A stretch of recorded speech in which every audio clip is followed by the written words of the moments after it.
मगर बाबा साहब अम्बेडकर ने जब वोट का अधिकार हमें दिया तो ये थोड़ा ही कहा कि सिर्फ अमीर के बच्चे आगे बढ़ेंगे। अपने बच्चों के हिस्से का भी अपने महापुरुषों के नाम कर दे, क्योंकि नारे लगाने से शक्ति मिला करती तो हम सबसे शक्तिशाली होते दुनिया में, भारत में नहीं। 12 ये जो जहां साउंड से जुड़ी हुई चीजें रखी है वहां से हट जाओ, बस ये अनुरोध है कि वहां से हट जाओ। देखो इसको ऊपर उठाओ।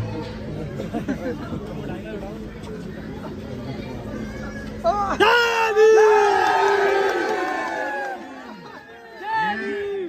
रंजीत है, आपका अपना बच्चा, आपका अपना बेटा, आपका अपना भाई।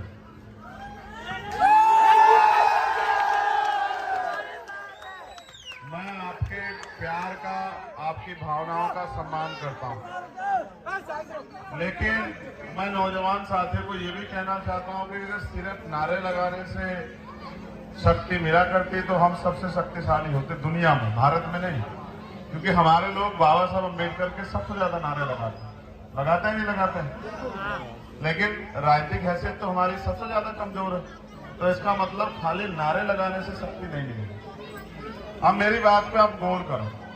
मैं अपने महापुरुषों को नमन करता हूँ, मेरी माताएं बहनें यहाँ उपस्थित, पहली बार नहीं आया है चुनाव तो हर 5 साल बाद आता है, उससे पहले भी आता है चुनाव, कभी विधानसभा का, कभी लोकसभा का, कभी और कोई अन्य चुनाव आते रहते हैं।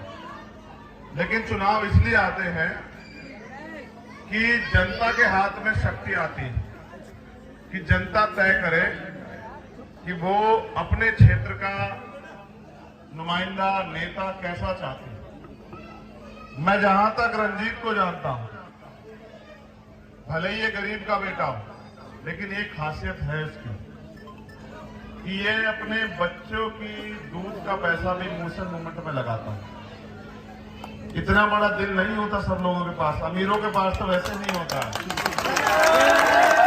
इतनी बड़ी हिम्मत भी कोई गरीब ही जुटा सकता है कि वो अपने हिस्से का, अपने बच्चों के हिस्से का भी अपने महापुरुषों के नाम कर दे, क्योंकि वो अपने महापुरुषों के संघर्ष को समझता है। याद करो, ये आगरा की धरती है, मैं तो आपका खून हूं, मेरा आपसे राजनीतिक रिश्ता नहीं है। आपने, सच है, अभी तक आपने मुझे राजनीतिक ताकत नहीं दी है, अभी तक आपने दूसरे लोगों को दी, अच्छी बात है, देनी भी चाहिए। मगर ये बताओ, जैसे उनको ताकत दी है तो मेरा कसूर क्या है? मैं भी तो आपका एक खून हूं। जब आप दूसरों को ताकत दे सकते हो तो अपने खून को क्यों नहीं दे सकते हो? बताओ। आप ताकत रंजीत को थोड़ा ही दे रहे हैं, आप ताकत सविता बहन जी को थोड़ा ही दे रहे हैं, आप तो ताकत चंद्रशेखर आजाद को दे रहे हैं। मैंने आपसे नहीं कहा विधानसभा में, मैं इस गली में नहीं आया कि मुझे ताकत दो।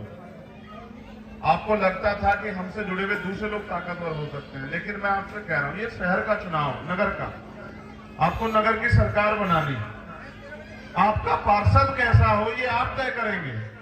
वो आपके बिजली, पानी, सड़क, सफाई, स्कूल की लड़ाई कैसे लड़ेगा ये आप तय करोगे।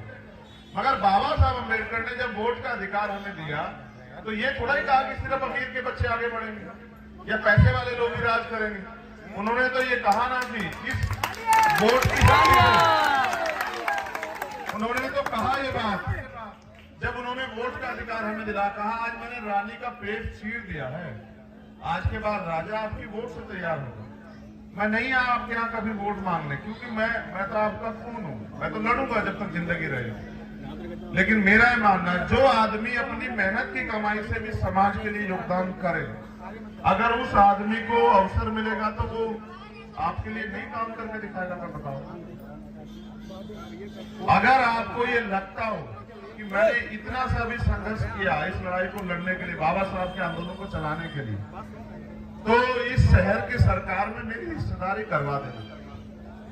अपने वार्ड से 4 तारीख को केतली का बटन दबा देना पार्षद पे।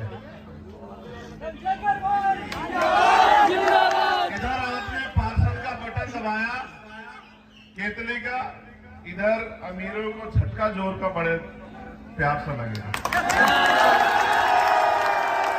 उनको लगता है कि गरीब कीड़े मकोड़े हैं और ये इनको रोजी रोटी सम्मान मिले ना मिले कोई फर्क नहीं पड़ता। मगर मेरा ऐसा मानना है कि बाबा साहब ने संविधान को लागू कराने के साथ ये सपना देखा था कि इस देश में व्यापक सामाजिक, आर्थिक, राजनीतिक गैर बराबरी खत्म हो जाएगी।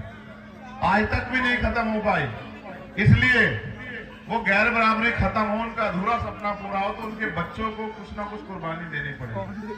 तो मैं यहाँ बहन सविता सिंह जी के लिए और अपने छोटे भाई के लिए मैं आपसे मदद मांगने के लिए आया, गरीब के बेटे के लिए, कि उसकी मदद कराना।